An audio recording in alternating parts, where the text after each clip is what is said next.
Ok, senhoras e senhores, senhoritos, senhoritas e demais cidadãos desse mundo. Então, essa aula é direcionada para os alunos do sexto ano do Colégio Eufinísia Freire, disciplina é História. E hoje a gente começa a trabalhar com o capítulo 17, sobre os reinos germânicos e o Império Carolíngio, tá? Mas aí a gente começa um pouquinho antes. Isso é na página 174, especificamente esse capítulo 17. Acabei de falar 17, já esqueci. Capítulo 17, mas a gente vai começar um pouquinho antes, falando a partir da página 172, é um textinho pequeno que a gente vai ler junto. Mentira, que eu vou ler sozinho aqui, né? Porque vocês estão aí, mas vocês estão acompanhando o livro didático, né? Eu sei que estão. Vamos lá. Na página 172, então, fala assim: Unidade 6, Cultura e Poder no Medievo Europeu. Que diacho, medievo? Um nome estranho, parece xingamento. Seu medievo! Não, mas não é xingamento não, tá? Vamos entender sobre o que se trata isso daqui a partir de agora. Então, na história da Europa Ocidental, o período compreendido entre os séculos 5 e 15, que é XV, né? 15, entendeu? Entre os séculos 5 e 15 correspondem à Idade Média. A partir do século XV, criou-se uma imagem distorcida desse período histórico, associando a ideias de barbárie, violência, né?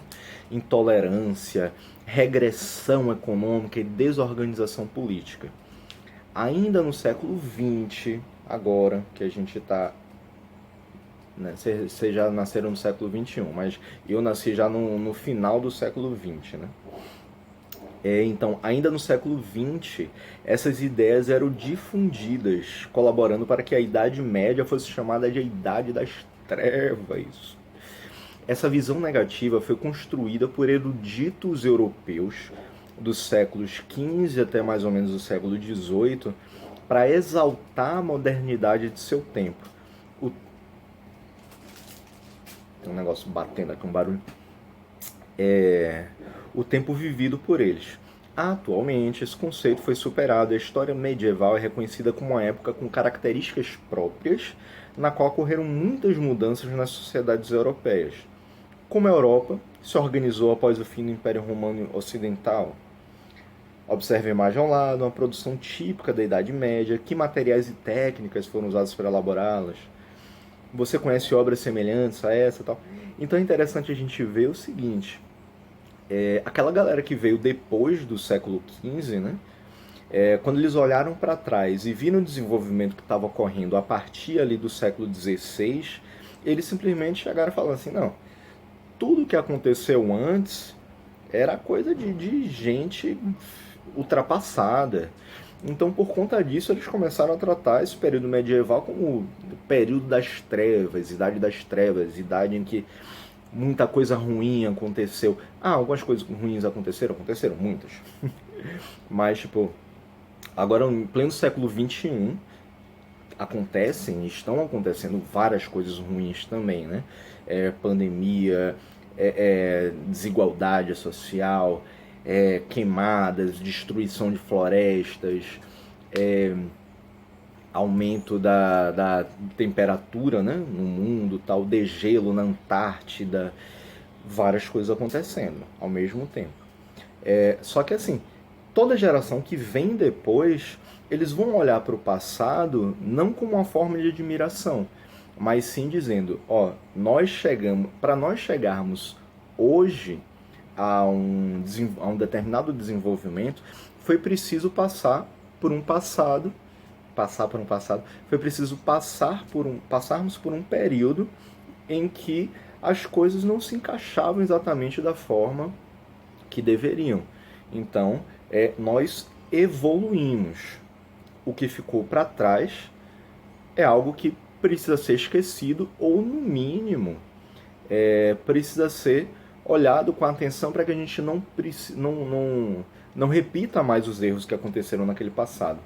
Então, quando a galera, a partir do século XV, final do século XV, início do século XVI, olhavam para esse período dos séculos V ao XV, eles tiveram essa visão. Falaram, não, a partir de agora a gente já está vivendo uma outra coisa completamente diferente, então vamos chamar esse período que passou de período das trevas, idade das trevas. Então, e isso vai ocorrer logo depois do fim do Império Romano Ocidental. Olha o que a gente estava discutindo na aula passada sobre isso, sobre o Império Romano Ocidental e o Oriental, né? Que o Oriental ele ainda ficou 1000 anos depois que o Ocidental foi destruído, o Oriental ainda continuava vivo, né? Se estruturando, desenvolvendo de certa forma, né? Mas enfim, aí a gente entra especificamente ali a partir da página 174, agora sim, ó, dos reinos germânicos do Império Carolíngio. Lembra que os germânicos, eles foram eles justamente que estavam ao norte do rio... Ai meu Deus, esqueci o nome do diacho do rio agora. Espera aí que eu vou voltar aqui só para saber. Do rio Danúbio. Os germânicos eles estavam ao norte do rio Danúbio e abaixo do rio Danúbio ficava justamente o Império Romano do Ocidente.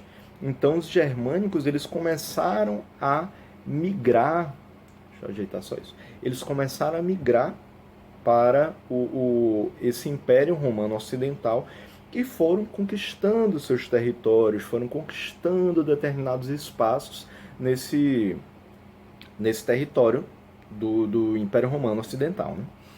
E aí a gente começa aqui da seguinte forma. Imigração e refúgio são alguns dos temas mais importantes da contemporaneidade.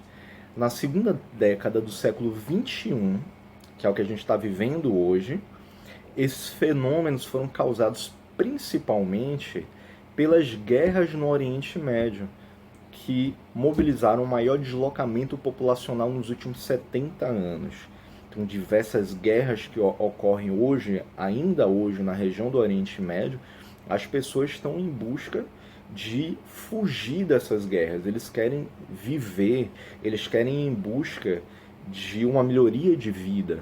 Né? Então, desde mais ou menos lá 1950, 1960, que essas guerras elas ganharam mais corpo, o pessoal quer sair de lá. Muita gente quer sair de lá a qualquer custo. Outros ainda conseguem se manter de certo modo. Né? Se olharmos para a história, entretanto, veremos que o deslocamento de indivíduos e populações é regra e não exceção. Tipo, não é somente por causa de guerra que eles saem. Não, eles saem por diversos motivos diferentes. Né? O fim do Império Romano do Ocidente e a nova organização social e política que se formou naquele território pode ser interpretados como exemplo de como um intenso deslocamento populacional cria novas realidades culturais. Vocês lembram que lá no Império Romano do Ocidente, muitos habitantes daquela região começaram a sair, começaram a ir embora porque a desigualdade social estava cada vez mais crescente.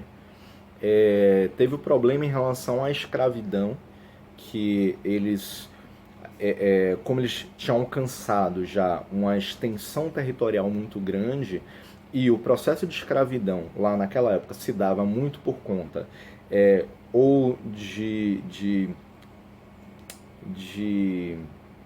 pessoas que não conseguiam pagar os seus impostos, né, por dívida ou por conquistas. Né? Então, muita gente, claro, estava se endividando muito e não conseguia pagar, então muitas vezes eles se tornavam escravos, mas o principal ponto de escravidão ali era por conta dos prisioneiros de guerra. Só que, como a extensão do território já tinha sido imensa, eles basicamente não estavam conseguindo mais alcançar novos territórios e, consequentemente, fazer novos prisioneiros de guerra. E isso fez com que as produções deles na agricultura principalmente, começassem a cair. Tinha menos gente trabalhando, consequentemente menos gente para poder cuidar daquela terra. Então o Império Romano do Ocidente começou a decair, e muita gente estava já saindo de lá para ir em busca de uma melhoria de vida em outros locais, inclusive no Império Romano do Oriente. Só que lá no Império Romano do Oriente eles já tinham deixado de lado, de certo modo, a ideia da escravidão, trabalhando já com a mão de obra assalariada. As migrações de povos germânicos para o Império Romano do Ocidente colocaram os romanos em contato com as culturas germânicas. Esse novo cenário marcou o modo de vida que emergiu na Europa, que surgiu na Europa, que cresceu, né? Após a queda de Roma, lá no ano de 476, 476 depois de Cristo. Então, lembrando que a capital do Império Romano do Ocidente era Roma e a capital do Império Romano do Oriente foi Constantinopla. Assim como só pode compreender o Brasil como um encontro entre as sociedades europeias, indígenas e africanas, só se pode compreender a Europa com base nesse encontro entre as culturas romana e germânica. A cultura romana que marcou muito durante mais ou menos o século III a.C. até mais ou menos o século V depois de Cristo, né? O que veio depois no desenvolvimento da Europa foi graças, principalmente nessa região do Império Romano do Ocidente, foi graças ao contato que eles tiveram com a cultura germânica, que ficava acima ali do rio Danúbio. Entre os povos germânicos estavam os godos, ostrogodos, visigodos, burgúndios, francos, ângulos, saxões, alamanos, lombardos, vândalos, suevos, érulos, um monte de nome estranho aí pra gente poder tratar, mas não se preocupe não que eu vou ficar falando o tempo todo deles não.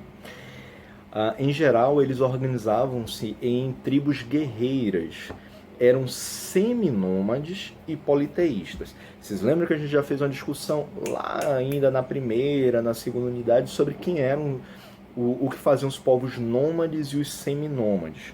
Os povos nômades eram aqueles que eles ficavam o tempo todo se deslocando de um local para o outro. E por que eles faziam isso?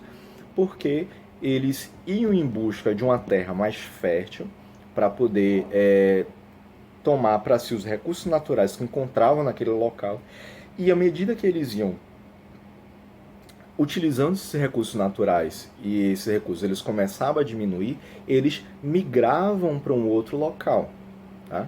Então, aqui a gente consegue encontrar várias árvores frutíferas. Só que, à medida que você vai tirando aquelas frutas dali, aqueles alimentos dali, e a população vai crescendo consequentemente no local, você vai ter mais gente necessitando de mais comida e aquela quantidade que já existe naquele ambiente não vai ser mais suficiente para toda aquela população. Ainda que se renove de tempos em tempos, não é mais suficiente para toda aquela população. Então eles vão migrar para um outro local, se tornam povos nômades. Os seminômades, eles começam a aprender determinadas técnicas de plantação e tudo, então eles conseguem ficar mais tempo em um determinado local. Eles conseguem passar por um processo de renovação da população, daquela terra também da população, então eles conseguem ficar durante mais tempo em determinados locais. Então, migrando somente quando já acabou-se as possibilidades de renovação dos recursos no local. As tradições eram transmitidas oralmente entre os povos germânicos que não desenvolveram formas de escrita. Isso acaba dificultando até um pouquinho a gente ter tantas informações sobre determinados povos, né? É o que acontece muito, por exemplo, com as tribos indígenas aqui no Brasil. Por conta desse não desenvolvimento de formas de escrita, acaba dificultando um pouquinho a gente ter acesso a certas informações. Essas informações vão ser ou através da oralidade, passando de geração em geração, que são essas passagens geracionais, né, de pai para filho, de filho para neto, de neto para bisneto e assim por diante, até chegar um determinado ponto que essas pessoas já passam a ter acesso à escrita, né, então conseguem desenvolver isso, mantendo essas tradições de forma escrita, fora as próprias produções de artesanato, de agricultura, de construções e tal, que aí estudos arqueológicos permitem que a gente tenha um conhecimento mais ou menos sobre os acontecimentos de um determinado local ou determinado povo. Assim, eles não seguiam então leis escritas, mas tinham um código de conduta fundamentado nos costumes. Eles tinham um código, o que é um código de conduta? Eles seguiam determinados ensinamentos, tinham um código de ética, de conduta, de comportamento, de moral, que era passado de pai para filho. Então, as sociedades nessa época, elas, por conta dessa tradição oral, isso era passado de um para outro. Não pode bater no coleguinha. Isso não tinha lá escrito. Mas o pessoal sabia. Então, quando alguém já levantava a mão assim para bater no coleguinha, o outro já, opa, pode isso não, assim, a peste dos infernos. Aí a criança já botava isso na cabeça, e quando ele via um outro coleguinha querendo tacar porrada no coleguinha mais da frente, falava, epa, painho falou que não pode tacar porrada no coleguinha não, tem que tratar com respeito. Então era mais ou menos dessa forma que as coisas rolavam naquela época, né? Não tinha como escrever isso. Para eles, o juramento de fidelidade era de grande importância e fazia parte das relações entre os guerreiros e os chefes de militares. Gente, quando a gente fala em fidelidade, não está falando sobre relações amorosas, não, tá? Por favor, tá? Fiel não pode trair a esposa, não pode trair o marido, tá? Isso também não pode, tá? Mas quando a gente fala sobre essas relações de fidelidade, juramento de fidelidade, é você ser fiel, você ser leal a um determinado posicionamento. Então, tipo, se eu chego para você e falo, poxa, eu não tomo determinada atitude. Se nós temos uma relação, nós vivemos em sociedade aqui, então eu sou fiel a um determinado princípio. Qual princípio é esse? Eu não roubo. Pronto, isso não está lá escrito numa lei nem nada. Mas fala assim, eu não roubo. Ou seja, se você chega e rouba alguma coisa naquela comunidade, tipo, você está traindo essa relação, traindo esse juramento de fidelidade que você fez através dessas ideias morais, através dessas ideias éticas, através desse código de conduta, né? Então você está traindo esse juramento de fidelidade que você fez junto à sua comunidade. Você está deixando de fazer algo que é defendido por aquele grupo. Então você está traindo o código, traindo o que você jurou respeitar. Quando decidiam punir alguém, estabeleciam multas no lugar de penas como prisão ou morte. Então, ao invés de você fazer com que o outro se torne um prisioneiro ou matar ele, tô colocando café pra mim, né, gente? Ou matar ele, ao invés de fazer isso, vai sensacional. Ao invés de fazer isso, você aplicava uma multa.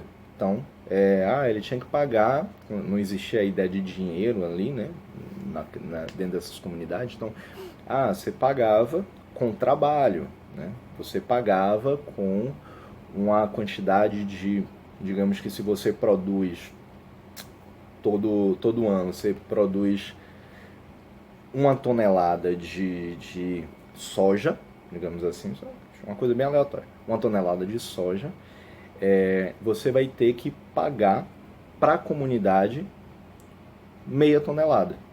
A outra meia tonelada você fica para você comercializa, você faz o que quiser. Mas você vai pagar como forma de multa através do que você plantou, né? Formavam suas aldeias próximas a bosques, a fontes ou campos. Praticavam a agricultura, plantações e o pastoreio, que é a ideia da criação de animais, né? O artesanato em ferro e em couro. Produziam armas também para defesa, principalmente, mas também para ataque. Essas armas também eram utilizadas para caça e pesca, né? Claro. Suas habitações eram feitas de madeira, argila, palha e ramos de salgueiro. Em volta delas abria-se um fosso e construía-se uma muralha para proteção contra ataques inimigos. Um fosso eles cavavam, né?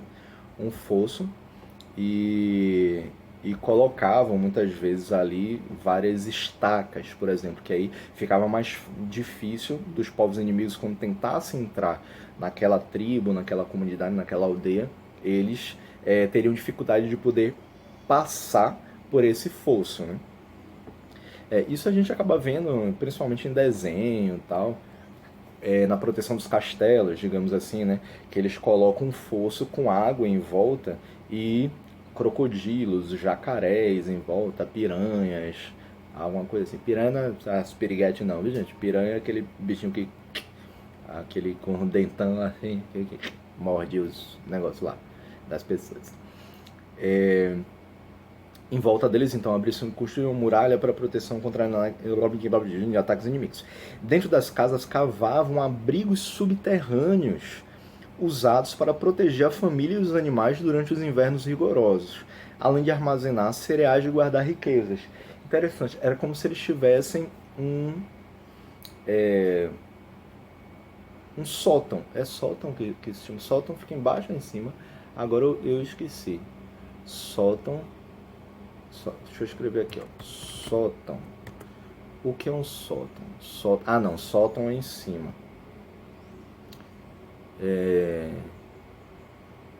Um porão. Ô, gente, vocês também, em vez de me lembrar, deixa eu falar.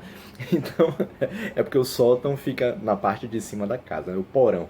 Eles construíam, esses abrigos subterrâneos eram uma espécie de porão que eles faziam para poder se proteger do inverno mais rigoroso, porque o local, por ser embaixo, por ter bastante terra em volta, ao invés de ser por cima, que acaba sofrendo mais influência das geadas, dos ventos mais frios, das chuvas. Então eles faziam esses porões, esses abrigos subterrâneos, que tinha uma temperatura mais amena em relação ao ambiente externo, né? Então eles conseguiam se proteger os seus animais dessas intempéries e tudo. E também eram locais que eles utilizavam para poder armazenar os cereais, como se fossem silos, né? ou armazéns, e também guardar suas riquezas, dinheirinho, assim, pá, não sei o que eles juntavam. Os germânicos não escravizavam os povos que conquistavam e não proibiam a convivência entre eles. Permitiam a esses povos manter suas crenças, trabalhar e viver em terras de proprietários germânicos, né? Então eles podiam ter a sua religiosidade tranquilamente, manter suas orações, seus templos. Eu até esqueci de falar. Politeístas é a ideia da crença em vários deuses, né? Então, de repente, como a gente viu que lá no Império Romano do Ocidente, a ideia do cristianismo acabou se tornando bastante presente, né? Os germânicos eles ainda eram politeístas, mas se eles tinham uma relação com os romanos, eles permitiam tranquilamente que os romanos pudessem professar a sua fé, que eles tivessem a sua fé cristã lá de boa. Não, você é cristão, você quer rezar, fazer suas orações, seus pedidos, tá? Tranquilo, de boa, tal. Você tá aí com a sua oração, tô aqui com os meus 38 deuses diferentes e tá de boa, cada um no seu quadrado. Tranquilo, vamos respeitar o coleguinha aí, né? Beleza? Tranquilo? E eles podiam também trabalhar e viver, levantar a sua casinha lá nas terras de proprietários germânicos. Eles trabalhavam para esses proprietários germânicos e eles tinham sua casinha, tinham sua parte da plantação ali e tal. Viviam harmoniosamente, de certo modo. Em troca, as famílias deveriam entregar grãos e ovelhas ao proprietário ou prestar-lhes serviços domésticos. Então, a eles era permitido viver dentro dessas terras de proprietário germânico, de fazendas e tal, e eles ficavam meio que como se fossem caseiros, né? Por quê? Eles poderiam trabalhar por conta própria, tranquilamente, arrecadar seu dinheirinho, ter sua plantação e tal, para poder vender no mercado, comprar, fazer suas trocas e tudo, mas parte da sua plantação ali e parte do seu rebanho, do seu pastoreio, eles iriam pegar e dar para o proprietário da terra. Então, era tipo uma troca. Era tipo não, era uma troca. Ah, por esse espaço que você está me concedendo aqui, seu germânico, seu germano, então, por esse pedaço de terra que você está permitindo que eu plante, que eu construa minha casinha, viva com minha família, então, anualmente, eu vou te dar 30% do que eu produzi por aqui. Então, havia essa troca e acabava sendo benéfico pro proprietário, né? Porque era um local que de repente ele não iria utilizar ali e ele estava passando a lucrar 30% em cima daquela terra que ia estar lá esquecida, deixada de lado, né?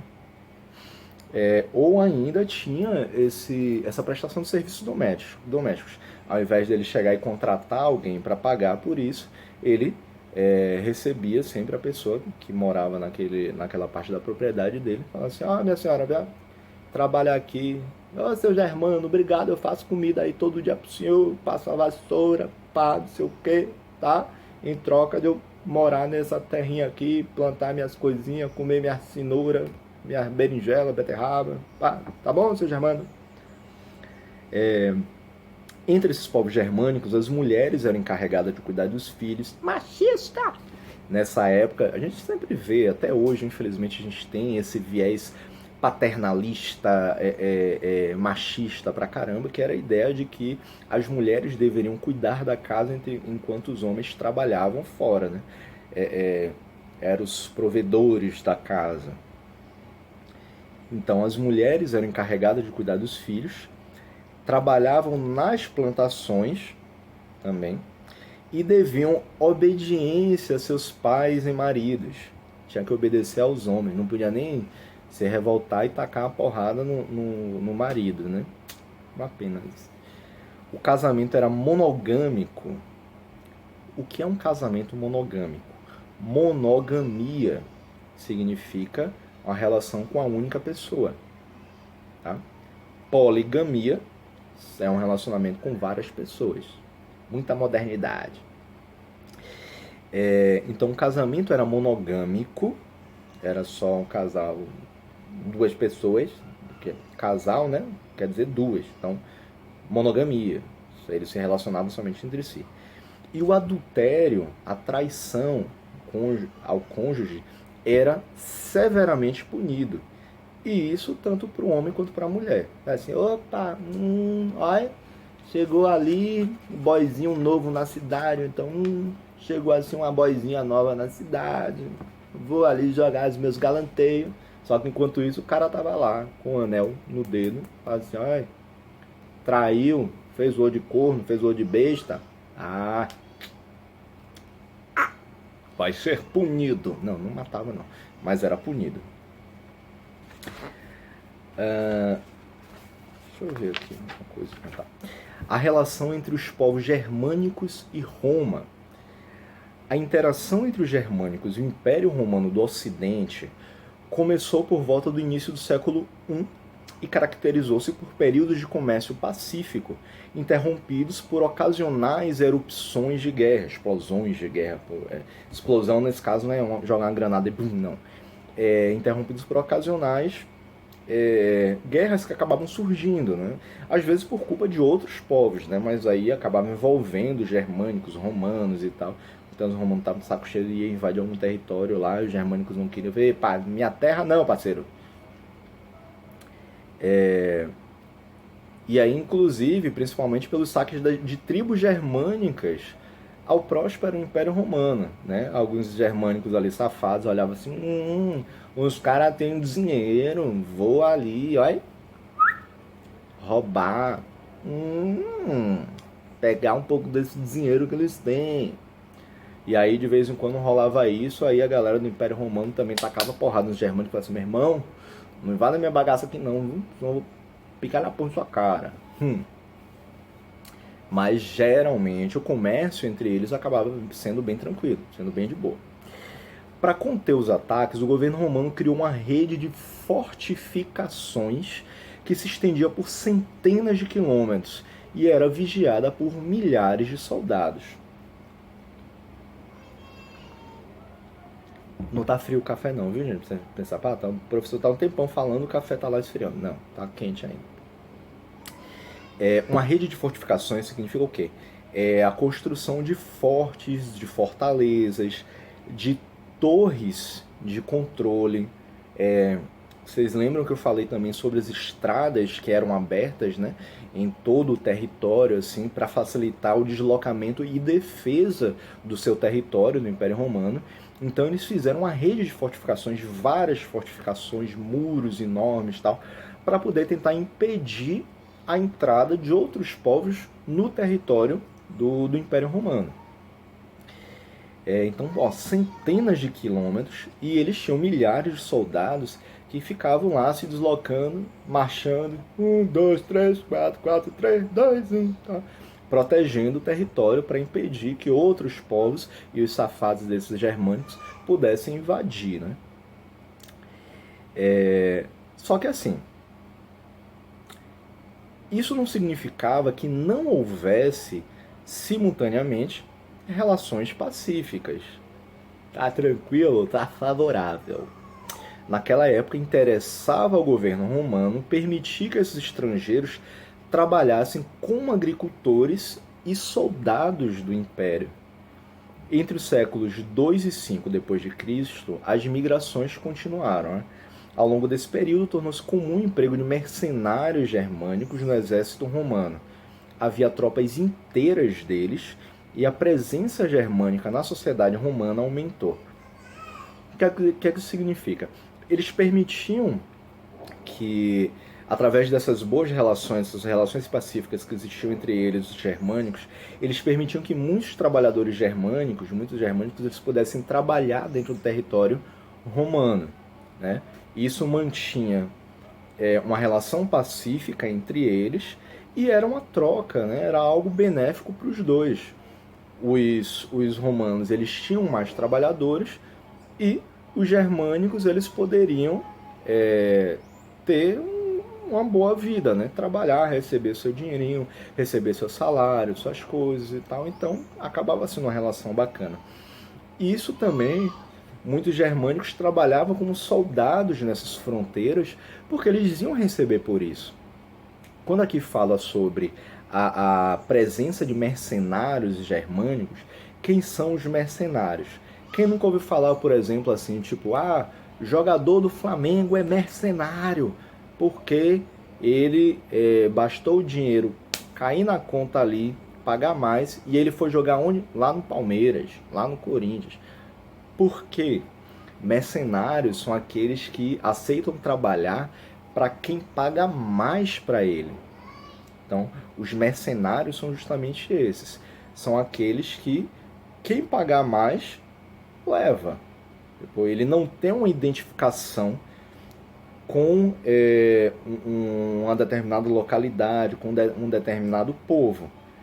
Eles não têm identidade, não guardam identidade, uma relação de identidade com um determinado local. Não são patriotas. Eles não têm essa ideia de patriotismo, não têm essa ideia de identificação com o local. Então, se aqui eles estão pagando 5 mil reais, e mais adiante eles estão pagando 6 mil, tipo, ali estão pagando 6 mil, é pra quê? É pra atacar o povo que me pagava 5 mil? Tá bom. E aí eles iam para o outro lado. Tipo, mesmo que aqui, que pagava 5 mil a ele tivesse boas relações, a vizinhança toda conhecesse ele ganhava lá, ó, passava assim na venda de Dona Coisinha dava uma cervejinha para ele e uma perninha de frango. Aí todo santo dia ele fazia isso, tá? Mas mesmo assim, lá estão pagando 6 mil, estão pagando a mais. Dona Coisinha, sinto muito, tá? Mas a senhora vai morrer agora. Enfim, é doido essa miséria do professor. Então os mercenários eram justamente esses. Onde pagasse mais, eles iam. Então eram os mercenários germânicos, né? Durante a crise romana, a população urbana no Império Romano do Ocidente diminuiu. População urbana é aquela que viveu nas cidades, né? Muitas pessoas abandonaram as cidades devido ao desemprego, à falta de produtos e inflação, algo que a gente já tinha falado antes, né? Sobre essa decadência do Império Romano do Ocidente. Como vimos anteriormente, grande parte da população pobre procurou trabalho junto aos grandes proprietários rurais. Esse processo deu início a um novo tipo de trabalho, o colonato, que lentamente substituiu a escravidão. Colonato, o que é que isso lembra? Ó, colonato, colônia, colonial, ó, essa relação aí. Os proprietários de terra não tinham dinheiro para pagar salários aos colonos e permitiam que eles usassem as terras para praticar agricultura e pastoreio. A produção era destinada à sobrevivência de todos. Em troca de seus trabalhos, os colonos recebiam moradia e proteção. Então, o que é que acontecia aqui? Os colonos, olha o que eu tinha falado em relação aos germânicos também, ou aos romanos que iam trabalhar para os proprietários de terra germânicos. Eles tinham essa relação de troca, né? Então, ó, beleza, você fica nesse pedacinho de terra aqui da minha propriedade, mas você me manda parte dessa produção de suas ovelhas, 30%, né, do seu rebanho por ano, 30% do que você produzir de alimento, você vai ter a sua parte para a sua sobrevivência, vai poder vender o excedente, mas uma parte dessa produção você vai me passar, tá? Beleza? Pode ser? E aí, em troca dessa relação, a gente vai ter, eu vou ter minha propriedade com gente trabalhando nela, vou receber comida por isso, parte da produção desse pessoal, e eu vou proteger eles. Tá dentro da minha propriedade, você vai ter minha proteção. Beleza? Tá bom, tranquilo. Vamos manter essa relação aí, essa reciprocidade. Bora, fechou. No final do século V, a entrada de povos germânicos no Império Romano se intensificou porque fugiam dos hunos. Uno, né? Aquele carro da Uno. Não é o carro Uno não, tá? Uno com H no início. Tá? O joguinho, não, H com isso. Eles fugiam dos hunos, que era um povo vindo da Ásia que começava a conquistar territórios ocupados por tribos germânicas. Então, ó, o tempo todo essas batalhas, o tempo todo, uma civilização rebando sacana querendo invadir minha terra aqui. Aí, só que os hunos eram tudo forte, né? E aí os germânicos começavam a fugir, assim. Nesse processo, o Império Ocidental chegou ao fim, então, em 476 depois de Cristo. A queda de Roma é utilizada por alguns historiadores como referência para marcar o fim da Idade Antiga e o início de outro período da história europeia, que era denominada Idade Média. Na Europa Ocidental, a presença dos povos germânicos levou à formação de diversos reinos, né? E aí a gente tem essa imagenzinha na página 176 dizendo que esse sarcófago romano do século III, esculpido em mármore, representa uma cena de guerra entre romanos e germânicos. Toda uma mistura, todo um negócio assim, um balé todo, tanta gente misturada. Parece que a gente tinha falado na aula de artes antes, né, sobre a pororoca, a galera naquela apresentação teatral, né, na dança, da dança contemporânea, né, o pessoal da pororoca, todo mundo se misturando, é praticamente o que está acontecendo aqui, ó. Os caras inventaram a pororoca antes da pororoca existir. Para os antigos gregos e romanos, bárbaros eram aqueles que falavam a língua diferente da deles. Qualquer um que falasse diferente dos gregos e dos romanos eram chamados de bárbaros. Com o tempo, o termo passou a significar não civilizado, cruel, brutal. A ideia de bárbaro, então, era para aquela pessoa que era, para aquele grupo que era cruel, incivilizado, não civilizado, bruto. É o bárbaro, barbaridades, tchê.